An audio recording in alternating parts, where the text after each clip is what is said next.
Anda kembali bersama kami, langsung saja kita bahas apa barangkali masukan, evaluasi, entah tanggapan dari narasumber kami yang hadir di studio terhadap debat Cawapres yang baru saja berlangsung di Hotel Sultan Jakarta. Saya terlebih dahulu ke pendukung BPN 02. Anda sepakat jika dikatakan ngambang belum solutif?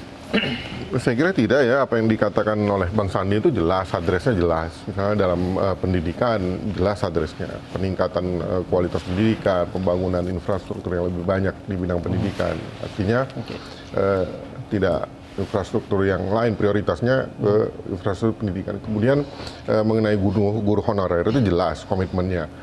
Kemudian hal-hal lain juga saya kira di bidang research dan pengembangan teknologi memang sulit untuk menggabungkan antara lembaga-lembaga research yang ada. Makanya jelas, komitmennya juga jelas. Yang penting penambahan anggaran, kemudian kolaborasi, jelas. Itu penekanannya pada kolaborasi, bukan pada penggabungan. Karena sulit. Misalnya LIPI dan BPPT, gimana mau menggabungkan?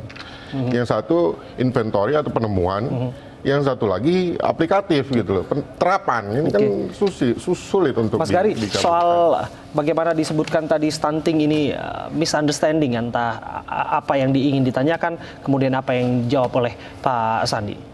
Ya, sebenarnya kan sebelum sudah jelas, kata Mas Sandi, kita punya program namanya GEMAS. Betul. Gerakan Mak-Mak Sehat. Artinya bahwa sebenarnya dimulai dari ibunya dulu, baru kemudian ke masalah anaknya. Gitu ya. Jadi kita punya program bagaimana menyehatkan ibunya, bagaimana persiapan rumah tangga, karena gini, kematian terbesar itu salah satu bukan kematian ibu hamil dan melahirkan. Gitu. Itu yang perlu kita address ya. Dan Mas Sandi jelas tadi menyampaikan bahwa kita akan melakukan gerakan namanya GEMAS, Gerakan Mama Sehat.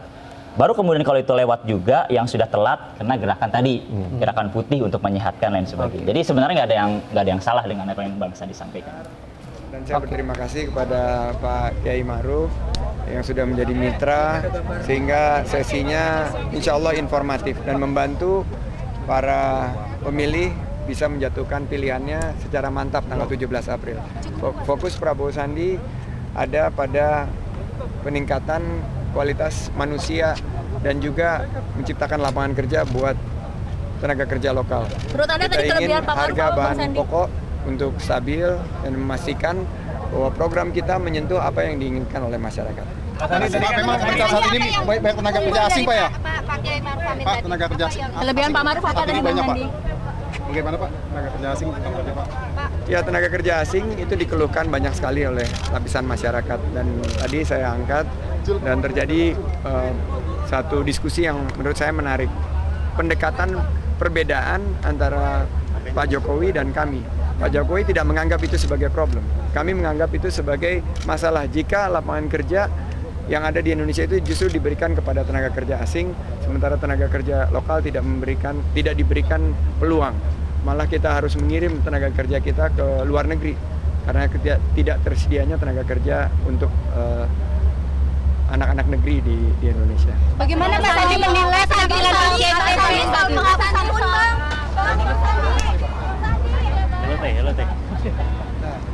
Lanjut kita. Lanjut lagi. Tanggapan Anda, Mbak Caca, disampaikan baru saja oleh Pak Sandiaga Uno?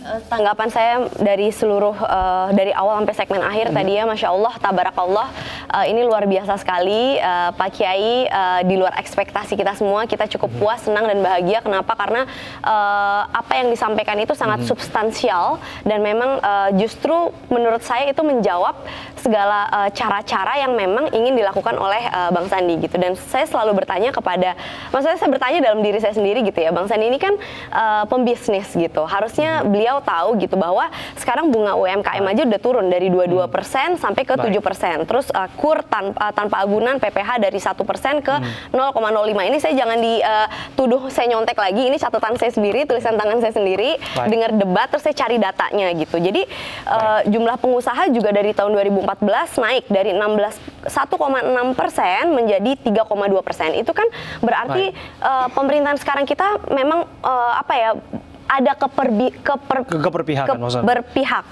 terhadap pengusaha-pengusaha di Indonesia. Kita berbagi waktu. Mas Budi, komentar Anda? Singkat saja. Sebenarnya dari awal saya sudah ekspektasi bahwa Pak Kiai akan menjawab berbagai persoalan yang yang sedang dan akan dihadapi ke depan ini dengan sangat baik, sesuai dengan kepiawaian Pak Kiai Ma'ruf. Ingat loh, Pak Kiai Ma'ruf itu profesor dalam bidang ekonomi syariah. Beliau sangat memahami betul problem keadilan sosial, ekonomi kerakyatan, dan lain-lain.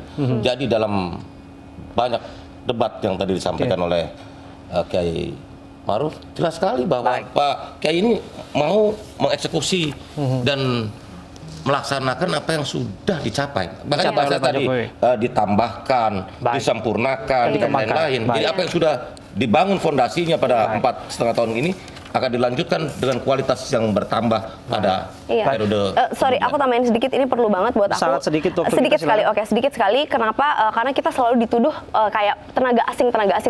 Padahal kenyataannya bahwa tenaga asing yang bekerja di Indonesia itu hanya 0,03%. Dibandingkan dengan negara tetangga seperti Malaysia dan Singapura itu jauh lebih besar gitu. Jadi tuduhan-tuduhan itu tuh tidak sesuai gitu. Jadi kayak jangan percaya dengan apa yang katanya atau hoax. Poinnya kita tangkap, harus di wrap up dengan singkat, Mas Adi.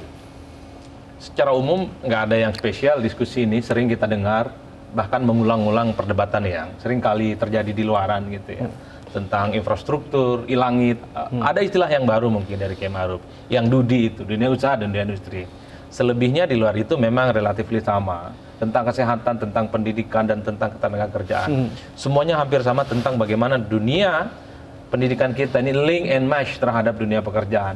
Jangan sampai sekolah kayak saya gitu Mas Abe, sekolah agama, setelah lulus pusing mau cari kerja apa. Ke depan sepertinya Kiai Ma'ruf dan juga Sandi ini setuju bahwa setiap lulus anak SMA ataupun anak kuliahan itu mampu mengadaptasi dengan kebutuhan dunia kerja, yang itu bisa berimplikasi pada kesehatan, pendidikan, dan seterusnya. Ala kulihal menurut saya itu aja yang menurut saya terjadi pada debat yang ini. Satu-satunya yang kebaruan mungkin adalah 3 kartu sakti versus 1 KTP, itu saja. Menurut selebihnya saya nggak lihat. Baik, Bapak-bapak, terima kasih atas waktunya, udah bergabung bersama kita hingga pada malam hari ini. Dan teman-teman, apakah kita masih punya waktu? Baik, dan pemirsa, cukup sudah jumpa kita. Terima kasih Bapak-bapak sudah hadir di sini. Terima kasih Mbak Caca. Terima kasih banyak. Dan kami harus pamit undur diri. Saya mewakili kerabat kerja bertugas Abraham Silabanduri. Terima kasih. Sampai jumpa.